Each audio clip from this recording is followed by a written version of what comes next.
Look at the challenges law enforcement faced when dealing with an active shooting in real time. Yeah, and we're talking about the shooting inside of Greenwood Park Mall about a year ago, July 17th, 2022.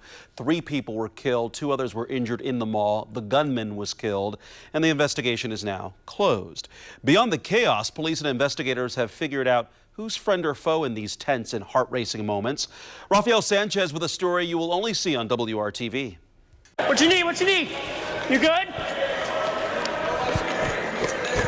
You want it blocked off from here to there? Armed and alert, police confronted the Greenwood Park Mall shooting. Now they're sharing body cam video, providing an insight into the July 2022 deadly attack. Did I hear what just got dispatched? It's not something that I was expecting to hear. We've cleared here so far. This is empty. I haven't seen anybody else down through this way. Major Spencer Roush and Officer Tony Wilson with Southport Police were among the many in law enforcement to rush to the scene to support Greenwood PD. Anybody in here? Anybody in here? Police department, anybody back here? First priority, stop the threat. Our goal is to immediately confront whoever is committing the acts of violence. At this point, in the body cam video, an armed civilian had killed the mall shooter in the food court, but it wasn't clear if others were involved in the incident. You'll see shoes in the middle of the walkway, or somebody you could tell was running for their lives, and you can just still see their shoes or their clothes or items they just dropped so they could run faster. In real time, you can see the officers lean into their training, forced to determine who was friend, who was foe, especially with the potential of other suspects hiding among customers. That meant everyone evacuated, no matter their age, had to place their hands up in the air. We blurred their faces to protect their privacy. Hey, come on out with your hands up, guys. Come on out.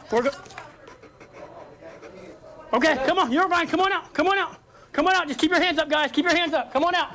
Keep your hands up. Keep your guys' hands up. I'll follow behind you. Follow this group. Follow this group. There was a group of individuals that said, we're in here, but we're not coming out.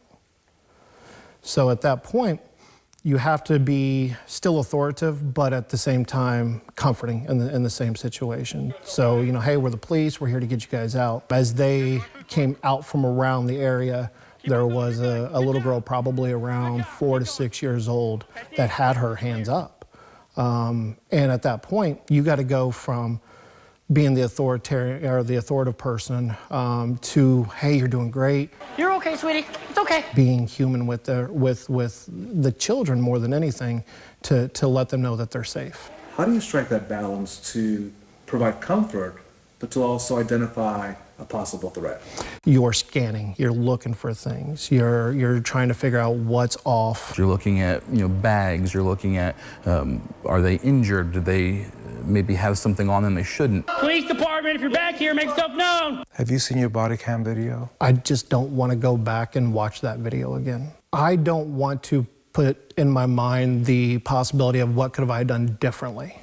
You know, I stand fast on what the actions that we took. People made split-second decisions. Some ran, some hid. Neither was wrong, as police found survivors in spaces and places that kept them safe.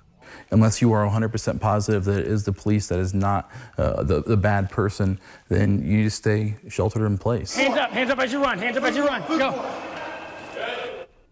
A recent report from Greenwood Police shows that the gunman had a troubled, emotional past, but he did not leave behind a letter or a note as to why he chose to open fire inside of Greenwood Mall on that day. So what are you supposed to do if you find yourself in an active shooter situation? The Southport Police Department talks about the steps you can take to protect yourself. What we teach from a retail is run, hide, fight.